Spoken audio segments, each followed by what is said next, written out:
Last ಎಪಿಸೋಡಲ್ಲಿ ನಾವು ತಿಳ್ಕೊಂಡ್ವಿ, ಅಗ್ನಿಯ ಕಣ್ಗಳು ಕೂಡ ನಮ್ಮ ಒಂದು ಕಷ್ಟಗಳನ್ನ ಅರ್ಥ ಮಾಡ್ಕೊಂಡು ಅದು ಕಣ್ಣೀರು ಬಿಟ್ಟವು ಅಂತ.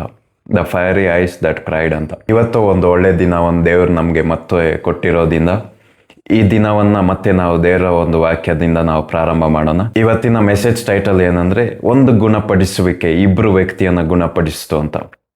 One healing that healed 2 people ಅಂತ. ಇದು ಎಲ್ಲಿ ನಾವು ನೋಡ್ಬೋದು ಅಂದ್ರೆ ಲೂಕ 8:43-48.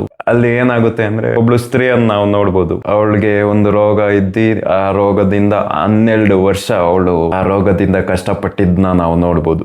ನಂತರ ಅವಳಿಗಿದ್ದ ಆಸ್ತಿ ಕಾಸು ಎಲ್ಲ ವೈದ್ಯರ ಮೇಲೆ ಖರ್ಚು ಮಾಡಿ ಯಾವುದೋ ಅವಳಿಗೆ ಸ್ವಸ್ಥನೆ ಮಾಡಿಲ್ಲದ ಕಾರಣದಿಂದ ಅವಳಿಗೆ ಏನಾಯ್ತು, ಸಾಕಾಗಿ ಸೋತೋಗಿ ಇರುವಾಗ ಅವಳಿಗೆ ಒಂದು ಒಳ್ಳೆ ಒಂದು ಸುದ್ದಿ ಕೇಳುತ್ತೆ. ಆ ಸುದ್ದಿ ಏನಂದ್ರೆ, ಏಸು ಕ್ರಿಸ್ತ ಗುಣಪಡಿಸ್ತಾರೆ, ಏಸು ಕ್ರಿಸ್ತ ಅಲ್ಲಿ ಹಂಗೆ ಗುಣಪಡಿಸಿದ್ರು, ಏಸು ಕ್ರಿಸ್ತ ಎಲ್ಲಿ ಹಿಂಗೆ ಗುಣಪಡಿಸಿದ್ರು ಅಂತ ಒಂದು ಒಳ್ಳೆ ಒಂದು ಸುದ್ದಿ ಅವಳಿಗೆ ಕೇಳುತ್ತೆ.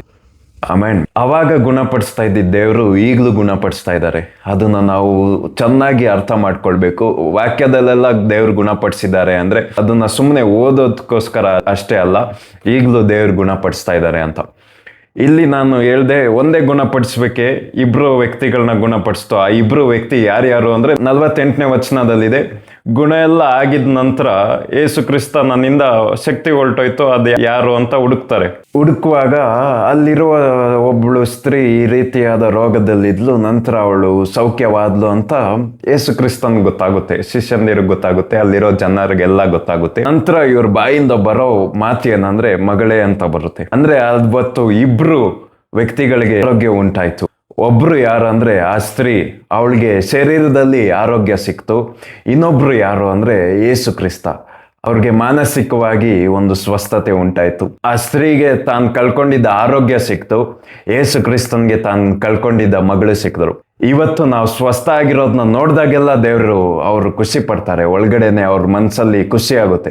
ನಾವು ಮಾನಸಾಂತರ ಹೊಂದ್ತಾ ಇದ್ದೀವಿ ಅಂದ್ರೆ ಅವರು ಖುಷಿ ಪಡ್ತಾರೆ. ನಾವು ವಾಕ್ಯದಲ್ಲಿ ನೋಡ್ಬೋದು, ಕಳೆದೋಗಿರೋ ಕುರಿನ ಹುಡ್ಕೊಂಡು ಬರುವಾಗ ಅಲ್ಲಿ ಮನೆಯೆಲ್ಲ ಹಬ್ಬ ಮಾಡ್ತಾರಂತೆ. ಈ ರೀತಿಲಿ ದೇವ್ರು ನಮ್ಮನ್ನ ಒಂದೊಂದು ಕಾರ್ಯವನ್ನ ನಾವು ಅವರಿಂದ ಹೊಂದ್ಕೊಳ್ಳುವಾಗ ಇವರು ಬರೀ ನಮ್ಗೆ ಕೊಡೋದಷ್ಟೇ ಅಲ್ಲ, ಸಂತೋಷದಿಂದ ಸಂಭ್ರಮ ಮಾಡ್ತಾ ಅವರು ನಮ್ಗೆ ಕೊಡ್ತಾರೆ.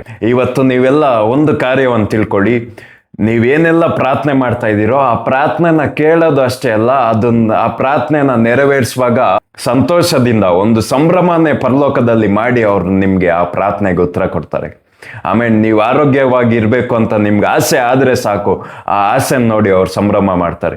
ನೀವು ಆಶೀರ್ವಾದವಾಗಿರ್ಬೇಕು ಅಂತ ಆಸೆ ಪಟ್ಟರೆ ಸಾಕು, ಆ ಆಸೆಯನ್ನು ನೋಡಿ ಅವ್ರು ಸಂಭ್ರಮ ಪಡ್ತಾರೆ.